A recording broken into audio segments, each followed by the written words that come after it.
Bonjour, bienvenue à toutes et à tous sur Cocotte TV. Aujourd'hui, nouvelle vidéo de présentation. On parle d'un boîtier PC EATX avec le tout nouveau Cooler Master Frame 600. Un boîtier haut de gamme par Cooler Master comme on les aime, avec beaucoup d'aluminium, du verre trempé et le nouveau châssis Freeform qui va permettre de pouvoir un petit peu moduler tout ce qu'on veut à l'intérieur du boîtier.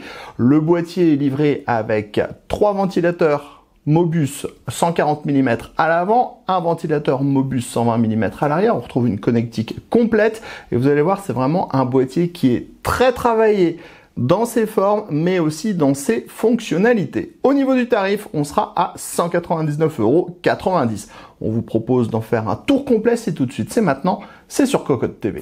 On commence comme toujours avec les tech specs. Alors sachez qu'on est sur un gros boîtier, 531 mm de profondeur sur 261 mm de largeur, 544 mm de hauteur. On a une compatibilité ATX, EATX, SSI, CEB, donc jusqu'à 305 mm de large. On a 8 slots d'extension. On vous donne le poids 12,1 kg. C'est ultra léger à la vue du format. Pourquoi? Parce qu'on a une tonne d'aluminium à l'intérieur et à l'extérieur du boîtier. De base, on a 3 Mobus en 140 mm à l'avant, un Mobus en 120 mm à l'arrière. Allez, je vous donne juste histoire qu'on passe un moment un peu rébarbatif, toutes les possibilités pour les ventilateurs. À l'avant, 3 x 120 mm, 3 x 140 mm, 2 x 180 mm, 2 x 200 mm.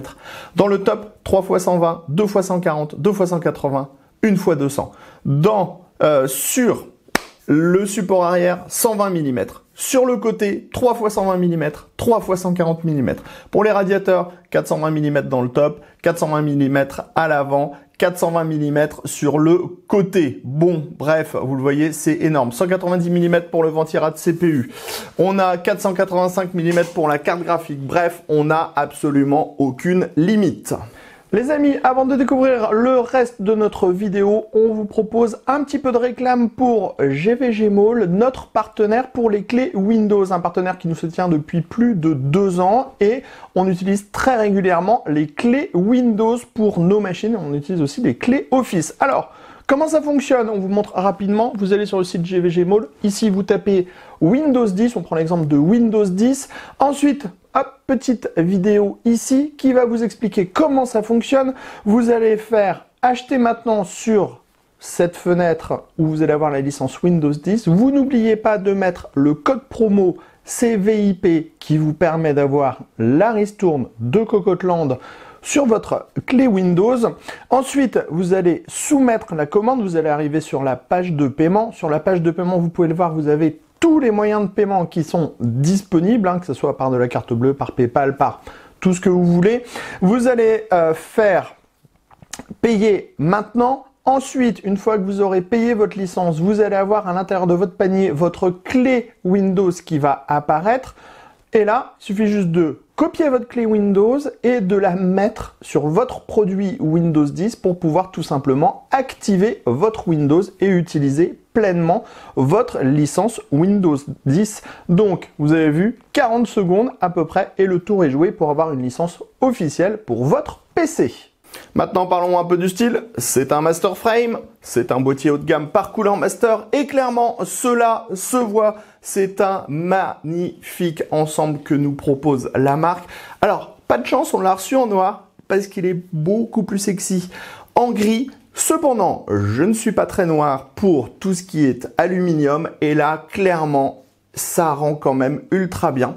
On va avoir ici la face avant en aluminium avec les petits hexagones de la marque, le logo Cooler Master ici, un mesh plastique. Derrière, on retrouve la même grille sur la partie supérieure et on a tous ces panneaux, toute cette structure en fait en aluminium qui fait tout le tour du boîtier, qui est en plusieurs morceaux, mais qui donne un aspect unibody à l'ensemble et clairement ça claque réellement. Ici on a le panneau en verre trempé, vous avez vu il est comme en suspension à l'intérieur du cadre en aluminium.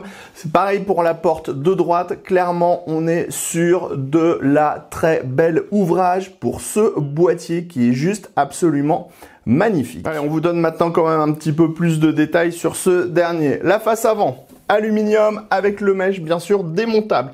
On a juste à déclipser comme ça. C'est intégralement moussé derrière puisque comme on a de l'aluminium ça vibre un peu plus et donc Cooler Master a fait le nécessaire pour que ça ne vibre pas. Derrière, on retrouve les ventilateurs Mobus en 3 x 140 mm sur une structure qui permet de monter et déplacer absolument tout. Avec ces petites tirettes, vous allez pouvoir modifier les ancrages 3 x 120 mm, 3 x 140 mm, 2 x 180 mm, 2 x 200 mm, water cooling 420 mm maximum. C'est pas compliqué pour les changer, on dévisse les petites vis, on tourne, ou alors on laisse dans la même position, ou alors on descend. Bref, c'est tout expliqué dans le manuel, c'est hyper facile. Je vous remets la grille en place, que j'ai failli faire tomber. C'est aimanté, c'est clipsé. Sur le côté gauche, panneau en verre trempé, pourtour intégralement peint. Pour l'ouverture, eh bien c'est pareil. On a un système comme ceci, classique, avec des aimants et des pourtours qui sont intégralement moussés derrière pour limiter les vibrations. Pour remettre en place, voilà, c'est fait, c'est facile, c'est rapide. Dans la partie basse, des pieds énormes en caoutchouc, donc pareil, ça va limiter au maximum les vibrations. On continue à droite, on retrouve le pattern Cooler Master, le petit mèche plastique derrière. Attention, vous êtes prêts? Ouverture. Ouverture, c'est fait. Petit mèche et pourtour moussé pour limiter les vibrations. On est vraiment sur quelque chose de ultra pensé. Attention, fermeture. Parfait, magnifique. Et on retrouve cette intégration absolument parfaite à l'intérieur du cadre en aluminium. Sur le dessus maintenant, on retrouve le pattern Cooler Master avec le mèche plastique en dessous et on a le panneau de contrôle à l'avant. Panneau de contrôle qui propose le Power On, une diode d'activité bleue, 2 USB Type A, un USB Type C, l'entrée-sortie audio, le reset. Sachez que on pourra monter cette face à l'avant et cette face avant sur le dessus si par exemple vous avez besoin d'avoir les ports dans la partie basse de votre boîtier. Donc ça, c'est assez bien pensé. À l'arrière, on retrouve les points d'ancrage sur les côtés pour pouvoir monter, démonter les différentes parties du boîtier.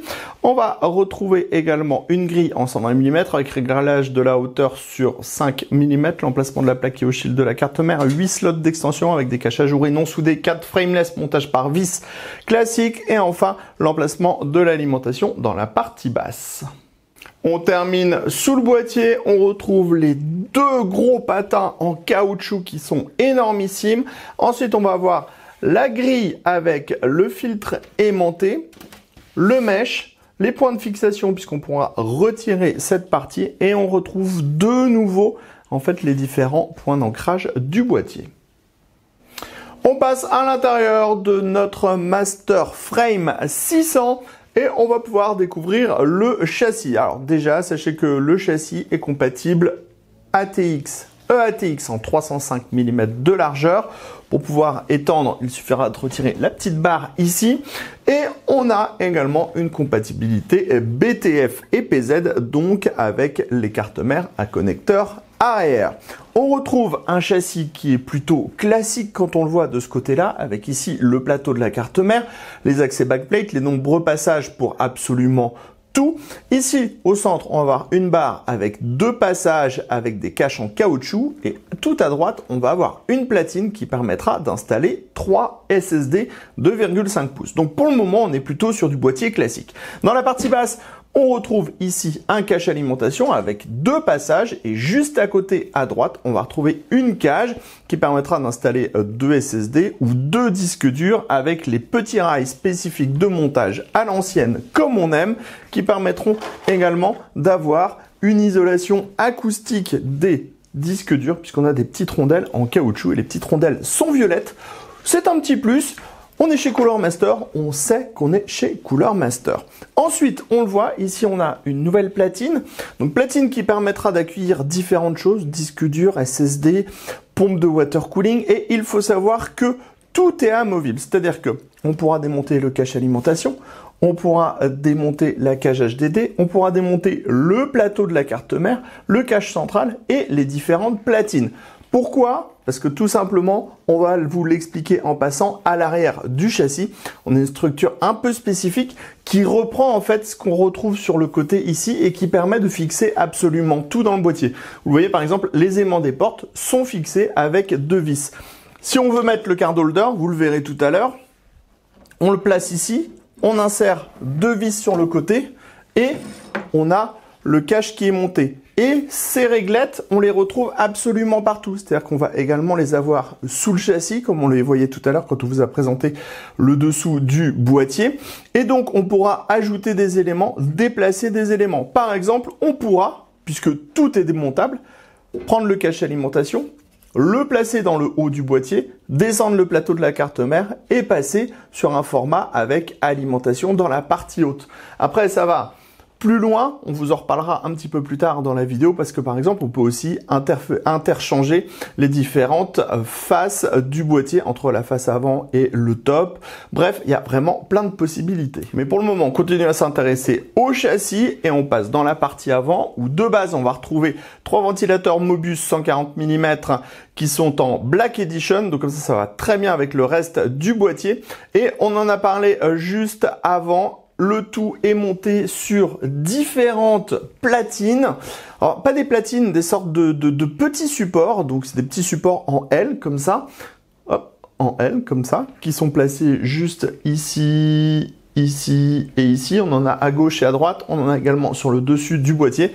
Et en fait, avec ces petits supports, on aura la possibilité de faire du 3x120 mm, 3x140 mm, 2x180 mm, 2x200 mm. Bref, plein de possibilités. Pour le water cooling, c'est pareil, on pourra faire à peu près ce qu'on veut, 420 mm maximum, on a énormément de place dans ce boîtier. On passe maintenant à l'arrière, on retrouve un autre Mobus en 120 mm, cette fois l'emplacement pour la plaque au shield de la carte mère, on va avoir 1, 2, 3, 4, 5, 6, 7, 8 slots d'extension, puisqu'on est sur du gros EATX, donc ça c'est plutôt pas mal. Et enfin, on a le cache alimentation dans la partie basse. Par contre, on n'a pas de système pour passer la carte graphique à 90 degrés de base. On termine dans la partie haute. On retrouve, comme à l'avant, un emplacement totalement extrudé avec le gros mèche en aluminium à l'extérieur, le petit mèche plastique en intérieur, et on retrouve ces fameuses platines qui permettront de faire tout plein de montages différents. Juste dans la partie haute, on est un petit peu plus limité qu'à l'avant, donc on pourra quand même faire du 3 fois 120 mm sans problème. Par contre, je crois que après, on est un peu plus limité. On est sur du 2 fois 140 mm et 2 fois et 1 fois 200 mm. Mais il faut savoir que au niveau des différents montages, non, dans la partie haute, pardon, c'est 3 fois 120, 3 fois 140, 2 fois 180, 2 fois 200 mm comme dans la partie avant. Il faut savoir aussi que comme les petits supports se fixent sur les petites vis, si on retire la cage HDD, qu'on met les supports ici, on pourra aussi installer un ventirad dans la partie basse. Dans la partie basse, on pourra aller jusqu'à 200 mm. Et tout cela est possible grâce à ces structures. Donc on les avait de l'autre côté, mais quand on passe derrière le plateau de la carte mère, on se rend bien plus compte de comment ça fonctionne. On a tout simplement des réglettes avec des dispositifs en caoutchouc pour intercroiser les différentes réglettes. Donc en fait, on les installe ou à l'intérieur, ou en bord. On a des vis spécifiques qui sont plus grandes ou plus courtes. Et ensuite, tout ça, on va pouvoir le modifier.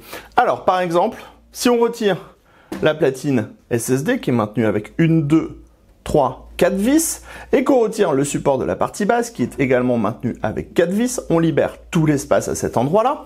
On pourra démonter la petite barre ici et la petite barre ici, l'avancer légèrement sur la gauche et on pourra donc installer, par exemple, des ventilateurs en 120 mm. Si on l'écarte au petit cran d'après, on pourra installer des ventilateurs en 140 mm. Donc en fait, c'est un peu ça le principe. On peut tout modifier. Et on a également ici tout le plateau de la carte mère qui est maintenu avec quelques vis, ce qui veut dire qu'on pourra faire un montage à blanc en extérieur et après venir intégrer son plateau de carte mère à l'intérieur du boîtier. Bref, c'est du pur master frame. On a le concept qui est poussé au maximum. Boum, on passe dans notre master frame avec la configuration montée à l'intérieur de ce dernier. Bon, il y a beaucoup de place, hein, puisqu'on est sur une version EATX 305 mm maximum, on a 8 slots d'extension. Clairement, on pourra mettre du matos. Alors, ceux qui ont bien suivi auront remarqué que l'on a retiré la cage HDD dans la partie basse. Cage HDD qui tient tout simplement sur les rails qui sont présents à l'intérieur. Donc, on retire 4 vis et on libère l'espace. Par exemple, on a dans le bundle livré également 2 petits rails. On pourra visser les 2 petits rails et sur les 2 petits rails, on pourra par exemple installer un SSD ou si on écarte un petit peu plus les rails, on pourra installer un disque dur. Donc, Ça, c'est l'avantage des rails. Si vous n'avez pas envie de voir ce petit support, que vous n'avez pas envie d'avoir la platine SSD ici, eh bien, vous pouvez tout retirer. On bougera les petits rails à l'arrière avec les différentes vis. Vous allez revoir les rails après avec la configuration montée. On bouge les petits rails, on met des ventilateurs. Bref, c'est facile. Par exemple, on a utilisé les petites réglettes ici de réglage pour pouvoir installer notre card holder, pour pouvoir mettre notre carte graphique qui est bien appuyée. Alors par contre, c'était ce qu'on se disait quand on était en train de monter le boîtier, on est sur quelque chose de super modulaire. Par exemple, on pourra passer le cache alimentation dans la partie haute, descendre la carte mère, mettre la lime dans le haut. Mais par exemple, on n'a pas de système ultra simple pour passer les slots à 90 degrés au niveau de la carte graphique. Donc on sera obligé de passer par un adaptateur supplémentaire. Par contre, bah oui, on a grave la place dans la partie haute si on veut mettre du water cooling à l'avant. On a dans la partie haute, on a grave de la place à l'avant pour mettre du water cooling si on a envie. On pourra mettre du water cooling et du water cooling. Ici, dans le fond, dans la partie haute. Bref, on ne manque pas de place. Et après, on va pas se mentir, c'est pas simple à utiliser, mais par contre, vous le voyez, au niveau du montage à l'arrière, c'est hyper propre. Déjà parce qu'on a un boîtier qui est relativement large, ce qui veut dire que là, on a un énorme espace de travail, hein. On est pas loin de 4 cm de disponible. Et comme on a un plateau qui vient se fixer sur les différents rails, le plateau est surélevé grâce à des sortes d'équerres. Donc si on défait les équerres, on pourra en plus retirer le plateau de la carte mère de l'intérieur du PC pour pouvoir monter sa config à l'extérieur et venir après l'intégrer. Donc ça fait pseudo table de bench en même temps. Mais ce qui est bien, c'est que comme c'est surélevé, on a des passages. Vous voyez par exemple, les câbles 8 pins CPU, ils passent dans des petites gorges spécifiques, ce qui fait qu'ils sont hyper bien tenus et on n'a pas besoin de mettre des colliers. Aussi, comme on a les rails, on va avoir la possibilité de mettre des colliers partout ou des scratchs. Bref, c'est très propre et on a plein de passages qui sont ultra discrets. Par exemple, on voit le câble audio, il sort juste au bon endroit et il ne sort pas du tout par en dessous. Le câble ATX 24 broches, il ressort par ce gros passage ici et après, il a son chemin qui est tout tracé. Alors, certes, il faudra faire attention à la taille des câbles de l'alimentation. Donc là, on est plutôt sur une alim standard qui a des câbles en 95 cm maximum. Mais ça marche très bien avec le boîtier. Et c'est vraiment méga, super, hyper propre. Et après, si on veut se débarrasser des modules, c'est ce qu'on vous disait quand on était de l'autre côté. On veut retirer le support pour les SSD. Une vis, 2 vis, 3 vis, 4 vis. On le retire. Merci. Au revoir. On va retirer le support de la partie basse. On retire 7 vis au total et c'est pareil, il disparaît. Donc vous pourrez faire ce que vous voulez. Et on le redit, les finitions sont impeccables à l'extérieur avec l'aluminium, mais c'est exactement la même chose à l'intérieur du boîtier avec quelque chose qui est vraiment ultra bien fait, ultra bien réalisé. Tout est bien fixé. On a des aimants qui sont magnifiques. On a des portes qui sont toutes moussées pour pas avoir de vibrations. Bref, un vrai boîtier couleur master. Allez, on termine ce tour de ce Master Frame 600 avec un petit mot sur les ventilateurs. Donc, on a du Mobus intégré à l'intérieur, Mobus ventilateur haut de gamme. On a 340 mm à l'avant, 120 mm à l'arrière. Au niveau des dB, ça nous donne précisément, je suis en train de chercher ma petite fiche, ça nous donne 35,7 dB en 5 volts, donc c'est très silencieux pour 4 ventilateurs, mais attention, pas totalement inaudible. Et quand on sera en 12 volts, on sera à 51,3 dB, ce qui est beaucoup plus. Ce sera difficilement supportable au quotidien. Alors, ceux qui ont bien suivi la vidéo auront remarqué que notre petit logo Cooler Master est passé de là à là. Pourquoi? Parce que Cooler Master a fait un truc super pratique sur ce modèle. Donc ça fait partie des quelques petits points de la customisation qu'on aime bien. En fait, ici, vous avez le mesh plastique. On retire le mesh plastique. On a une petite vis ici. On défait la petite vis et après, on peut venir placer le logo où on veut. Pourquoi? Parce qu'on pourra aussi, si on le désire, prendre les ports Power On, USB, USB type C, venir les placer dans la partie basse ici, avec la grille qui viendra sur le dessus. Et on pourra replacer cette grille dans la partie haute. Et on pourra récupérer le logo pour quand même le mettre sur la partie avant. Voilà, ça fait partie des customisations qui sont très intéressantes sur ce boîtier. Alors, après, clairement, ce n'est pas un boîtier qui est simple à utiliser. Avec toutes ces barres, alors oui, on peut ultra le customiser. On peut modifier plein de choses, on peut mettre l'alimentation en bas, on peut mettre l'alimentation en haut. On va pouvoir passer sur du EATX en 305 mm de largeur. On va pouvoir retirer toutes les cages HDD si on n'en a pas besoin. On peut retirer les cages et les plateaux et les braquettes pour pouvoir mettre d'autres ventilateurs à l'arrière avec, allez, on vous le remontre, ce système. Bon, déjà ultra simple pour ouvrir, c'est moussé partout, donc c'est génial. Avec ce système ultra simple hein, qui permet de base de mettre du 120 mm ou du 140 mm ou du 180 mm si on le désire, en tournant la petite clavette, ou du 200 mm. Donc bref, des tonnes et des tonnes de possibilités. Mais ne sommes-nous pas sur un boîtier qui est un poil compliqué? Par contre, ce qu'on ne va pas retirer à ce boîtier, c'est les finitions. Ces montants là en aluminium, ils sont juste magnifiques. Les grilles en aluminium, elles sont ultra légères, ultra rigides. Franchement, c'est du Cooler Master haut de gamme, comme on aime, mais est-ce que la structure n'est pas un petit peu compliquée à utiliser? Voilà, c'était notre premier avis sur ce Master Frame 600. Allez, sur ce, rendez-vous prochainement pour toutes nos prochaines vidéos sur Cocotte TV et sur cocoteland.com pour l'article complet sur ce boîtier très prochainement.